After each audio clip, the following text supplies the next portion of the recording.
Friends, আমি রিয়ার আমার রান্নার রকমারি চ্যানেলে আর একটি পর্ব দেখার জন্য সবাইকে ওয়েলকাম জানাই। পুজো, আজকে আমি তোমাদের সাথে শেয়ার করব একটি ভোগের রেসিপি। একদম সাবেকি বা বহু পুরনো একটি রান্না। সকলেই ভোগ মানেই কিন্তু আমরা লাবড়া বানিয়েই থাকি। আজকে আমি তোমাদের সাথে লাবড়ার রেসিপিটি শেয়ার করব। তো চলো রেসিপিটি একবার ফুল দেখে নেওয়া যাক। এই তো সমস্ত রকমের সবজি দিয়ে রান্না করা। এর মধ্যে আমি দিয়েছি পটল, আলু, বিন, গাজর, কুমড়ো, কাঁচকলা, কাঁঠালের বিচি, ঝিঙে, সমস্ত রকমের সবজিগুলোকে আমি ধুয়ে এখানে রেখে নিয়েছি। এটি সাদা তেল বা সর্ষের তেলও ব্যবহার করতে পারো। আমি সাদা তেল সর্ষের তেল দুটো মিক্স করেছি। প্রথমে দিয়েছি শুকনো লঙ্কা, তেজপাতা, এবার দিয়ে দেবো 5 ফোড়ন।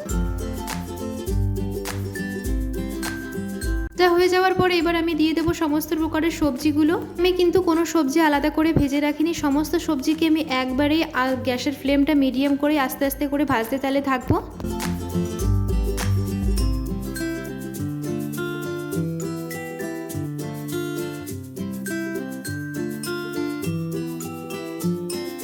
সামান্য পরিমাণে ভাজা হয়ে যাওয়ার পরে এবার আমি দিয়ে দিয়েছিলাম কাঁঠালের বীজ। কাঁঠালের বীজ আগে দিয়েছি কেন, কাঁঠালের বীজ একটু শক্ত হয়, গলতে সময় লাগে, তার জন্য আমি কাঁঠালের বীজটা আগে দিয়ে দিয়েছি।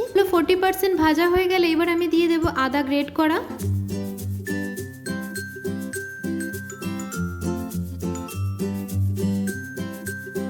দিয়ে দেবো পরিমাণ মতো নুন আর কাঁচা জিরের গুঁড়ো ব্যবহার করেছি আমি।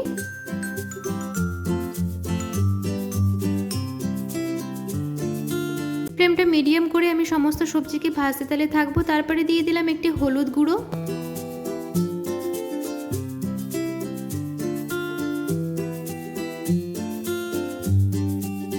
আমার সমস্ত সবজি ভাজা হয়ে গেছে, অনেক সবজি গলেও গেছে। এইবার আমি এতে জল দিয়ে দেবো। ধোয়া জল দিলে নাকি সবজি বা তরকারিতে রান্নার স্বাদটা দ্বিগুণ হয়েছে, তার জন্য আমিও একটু হাতা ধোয়া জল দিচ্ছি। পরিমাণ মতো সামান্য জল দিয়েছি, এতে লাবড়াতে বেশি ঝোল থাকবে না, একদম শুকনো শুকনোই থাকবে, তার জন্য আমি পরিমাণ মতোই জল দিয়েছি।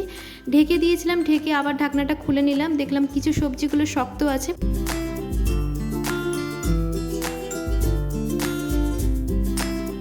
গ্যাসের ফ্লেমটা হাই করে দিয়েছি। সামান্য পরিমাণে জল টানলেই আর একটু টান টান ভাব আসলে আমি গ্যাসের ফ্লেমটা অফ করে দেবো।